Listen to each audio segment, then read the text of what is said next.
আব্দুল রাজাক সাহেব বলেছেন যে হাত তুলে দোয়া করলে আল্লাহ হাত ফেরত দেয় না।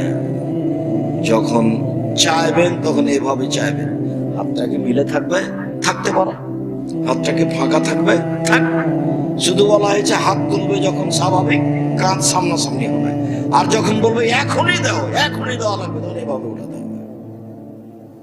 আগে দেও তারপরে কোনো কথা, তখন এভাবে উঠাতে হবে। আর বলা ঢঙ্গে ইসমে আজম করতে হবে। আগে ইসমে আজম কোনটা? আল্লাহুম্মা ইন্নী আসআলুকা বিআন্নাকা আনতাল্লাহ লা ইলাহা ইল্লা আনতাল আহাদুস সামাদুল্লাযী লাম ইয়ালিদ ওয়া লাম ইউলাদ ওয়া লাম ইয়াকুল লাহু কুফুয়ান আহাদ। বলছি এটা মুখস্থ নেই, করতে হবে 24 ঘন্টার মধ্যে করতে হবে। কোথায় পাওয়া যাবে? আইনে রাসূল সাল্লাল্লাহু আলাইহি ওয়াসাল্লাম দোয়া অধ্যায় বইয়ে পাওয়া যাবে। যদি না হয় তাহলে কি করতে হবে? তাহলে দোয়া ইউনুস, লা ইলাহা ইল্লা আনতা সুবহানাকা ইন্নী কুনতু মিনাজ জালিমিন, এটাও ইসমে আজম। তারপরে দুরুদে ইব্রাহিম পড়তে হবে, তারপরে বলতে হবে এখনই দাও। কি?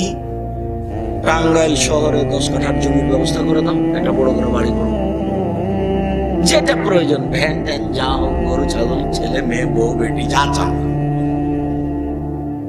সেটাই হাতে ভাবে উঠাতে হবে, এখনই দাও। দিয়ে প্রথমে কি বলতে হবে? ইসমে আজম, তারপরে দুরুদে ইব্রাহিম। আরে ওটা তো আরেকটা। ইসমে আজম হলো ইসমে আজম, যেটা আমি বললাম সেটা ইসমে আজম, যেটা দোয়া ইউনুস সেটা ইসমে আজম, আর সূরা ফাতিহার প্রথম 3 আয়াত ইসমে আজম। আলহামদুলিল্লাহি রাব্বিল আলামিন আর রহমানির রহিম মালিকি ইয়াউমিদ্দিন। বাস, মানে প্রশংসা, আল্লাহর প্রশংসা। প্রশংসা প্রিয়, খুব প্রশংসা হলে খুব খুশি।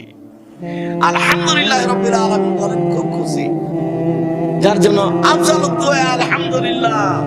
আল্লাহ নবী বলছেন সবচেয়ে উত্তম দোয়া হলো আলহামদুলিল্লাহ। খুব খুশি, একবারে আটখানা হয়ে গেছে, যার জন্য সবচেয়ে দামি জিকির সুবহানাল্লাহি ওয়া আলহামদুলিল্লাহি ওয়া লা ইলাহা ইল্লাল্লাহু আল্লাহু আকবার। যার কারণে সবচেয়ে ভারী আমল সুবহানাল্লাহি ওয়া বিহামদিহি সুবহানাল্লাহিল আযীম। এগুলোতে কি আছে বলেন তো? ওর প্রশংসা আছে, প্রশংসা আছে। খুব খুশি, প্রশংসা করলে খুব খুশি, যার জন্য প্রশংসা দিয়ে কথা শুরু করতে হবে। তখনও বলবো হ্যাঁ কি চাচ্ছ বলো দেখি, এবার যা চাইবে তাই দিয়ে দেবো। বুদ্ধি করেছ, প্রশংসা করেছ আমার, তারপরে দুরূদ পড়েছ। দুরূদ যদি না পড়ো তাহলে দোয়া উঠতে উঠতে এখানে থেমে যাবে, আর ওদিকে ঢুকতে পারবে। কেন? দোয়া দুরূদ পড়েনি, সেজন্য ঠেকে গেছে।